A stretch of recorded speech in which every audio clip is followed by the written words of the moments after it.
رات کا اندھیرا پھیل چکا تھا۔ ایک تنگ و تاریک گلی میں ایک شخص ہاتھ میں ایک چھوٹا سا تھیلا لیے گھر کی طرف بڑھ رہا تھا۔ اس کے کپڑے پرانے اور پیوند لگے ہوئے تھے، چہرے پر فکر کی گہری لکیریں تھیں اور آنکھوں میں ایک عجیب سی نمی۔ آج رمضان کی 27 شب تھی، ہر طرف خوشیاں تھیں، بازار روشنیوں سے بھرے تھے، لیکن اس شخص کی دنیا اندھیرے میں ڈوبی ہوئی تھی۔ یہ شخص رحمت تھا، ایک مزدور جو دن بھر محنت کرتا، مگر جو کچھ کماتا تھا وہ غربت کی نظر ہو جاتا۔ اس کی بیوی کئی دن سے بیمار تھی اور اس کے 3 چھوٹے بچے روزے رکھ رہے تھے۔ پچھلے کئی دنوں سے وہ سادہ روٹی اور پانی سے روزہ افطار کر رہے تھے، مگر آج رحمت نے طے کر لیا تھا کہ وہ اپنے بچوں کے لیے کچھ اچھا لے کر آئے گا۔ پورا دن مزدوری کی، مگر مزدوری ملی ہی نہیں۔ شام ہوتے ہی اس نے اپنی جیب میں ہاتھ ڈالا تو وہ بھی خالی تھی۔ آخر کار اس نے ایک پرانا جاننے والا دکاندار تلاش کیا اور اس سے کچھ کھجوریں، تھوڑا سا چاول اور ایک سموسا ادھار لے لیا۔ وہ گھر کی طرف خوشی خوشی بڑھا، مگر دل میں عجیب سا خوف تھا، اگر دکاندار نے کل پیسے مانگ لیے تو۔ گھر پہنچا تو بچے دروازے پر ہی اس کا انتظار کر رہے تھے۔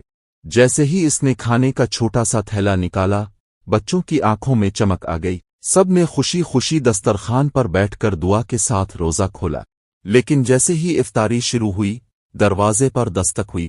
رحمت کا دل زور سے دھڑکنے لگا۔ کون ہو سکتا ہے؟ کہیں وہ دکاندار تو نہیں؟ رحمت نے آہستہ سے دروازہ کھولا تو سامنے ایک اجنبی شخص کھڑا تھا۔ وہ سفید لباس میں تھا، چہرے پر روشنی سی تھی۔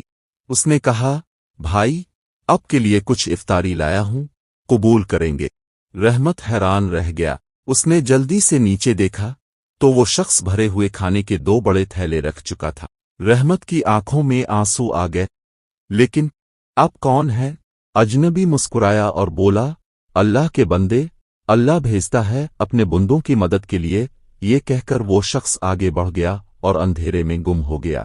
رحمت کی آنکھوں سے آنسو رک نہیں رہے تھے۔ وہ جان چکا تھا کہ اللہ کبھی اپنے بندوں کو تنہا نہیں چھوڑتا۔